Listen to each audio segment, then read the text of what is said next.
यह 21वीं सदी का आतंक है, जहां हथियार छुपे हैं तकनीक के अंदर और खतरा आता है आसमान, जूते, मोबाइल और इंसानी शरीर के रूप में। आज हम खोलेंगे आतंक की प्रयोगशाला का सच। 20 साल पहले आतंक बम फोड़ता था, आज वो तकनीक फोड़ रहा है। ड्रोन, रॉकेट, शू बम, फिदाइन, यह सब सिर्फ हथियार नहीं, यह टैक टेररिज्म है। ड्रोन आज आतंकियों का सबसे पसंदीदा हथियार है, लेकिन सवाल है कैसे? क्योंकि तकनीक सस्ती हो चुकी है। सिर्फ 5,000 रुपये का ड्रोन और उस पर 500 ग्राम आईईडी फिट कर दो। ड्रोन बम कैसे बनते हैं दोस्तों?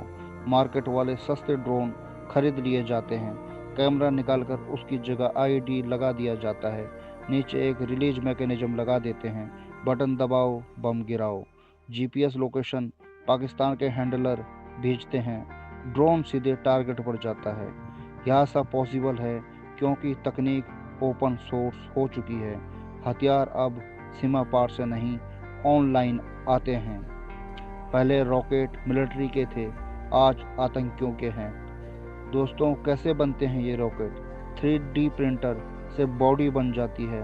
एक्सप्लोजिव आसानी से केमिकल दुकानों से मिल जाते हैं। डार्क वेब पर होममेड रॉकेट मैनुअल जैसे पीडीएफ मिल जाते हैं।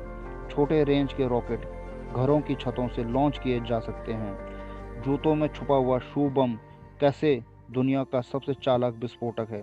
दोस्तों, जूते की तलवे में छोटा कैविटी काटा जाता है। पीटीएन, आरडीएक्स जैसे हाई ग्रेड विस्फोटक भरे जाते हैं।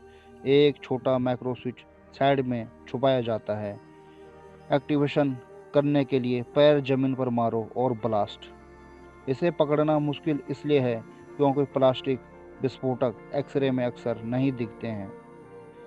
जब आत्मघाती हमलावर को टेक्नोलॉजी दे दो तो खतरा कई गुना बढ़ जाता है। यह कैसे होता है? उन्हें इनक्रिप्टेड ऐप्स पर लाइव निर्देश मिलते हैं। सुसाइड जैकेट में हीट सेंसर, एंटी जामर और ब्लास्ट मल्टीपल्स होते हैं।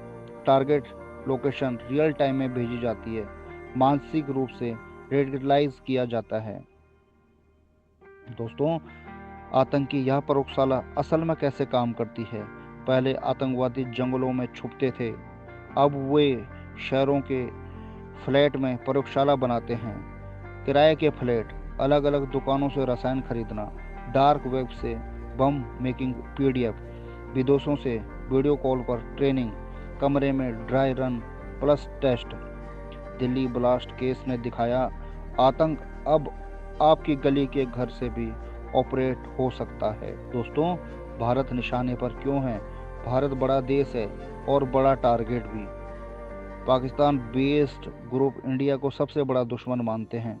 बॉर्डर पर ड्रोन से हथियार गिराना आसान है। बड़े मेट्रो शहर हाई इम्पैक्ट संभावित टारगेट होते हैं। भारत ग्लोबल पावर बन रहा है और दुश्मन अस्थिरता चाहते हैं। दोस्तों, दुनिया में खतरा क्यों बढ़ रहा है? खतरा अचानक नहीं बढ़ा, इसके पीछे पूरी दुनिया का सिस्टम है। सबसे पहले तो इसका जो वैश्विक कारण है वो क्या है? रशिया यूक्रेन युद्ध ने ड्रोन वॉरफेयर को नॉर्मल बना दिया। डार्क वेब पर टेक्निकल लीक हो रही है। अफगानिस्तान में तालिबान की वापसी, ट्रेनिंग कैंप्स फिर खुल रहे हैं। आईएसआईएस, हमास जैसे ग्रुप टेक्निकल शेयर कर रहे हैं। इनक्रिप्शन ने इंटेलिजेंस को कमज़ोर किया है। दोस्तों, तो इसका समाधान कैसे है? इसको हम कैसे रोक सकते हैं? यह खतरा तो नया है, सॉल्यूशन भी नए चाहिए। हमें क्या करना होगा? एंटी ड्रोन गन्स और रडार सिस्टम को एक्टिवेट करना होगा, बनाना होगा। बॉर्डर एंटी ड्रोन ग्रिड बनाना होगा। एआई सर्विलेंस करना होगा। नेशनल काउंटर टेरर ग्रिड तैयार करनी होगी। और सबसे ज़रूरी बात, हर नागरिक में जागरूकता जगानी होगी। दोस्तों, आतंकी प्रयोगशाला बंद करनी होगी, वरना एक दिन दुनिया हमारी प्रयोगशाला बन जाएगी। यह तकनीक की लड़ाई है, यह सुरक्षा की लड़ाई है और सबसे बढ़कर यह मानवता की लड़ाई है। मैं हूँ देश और दुनिया, आप देख रहे थे देश और दुनिया। आतंकी प्रयोगशाला, the new age of terror. जय हिंद।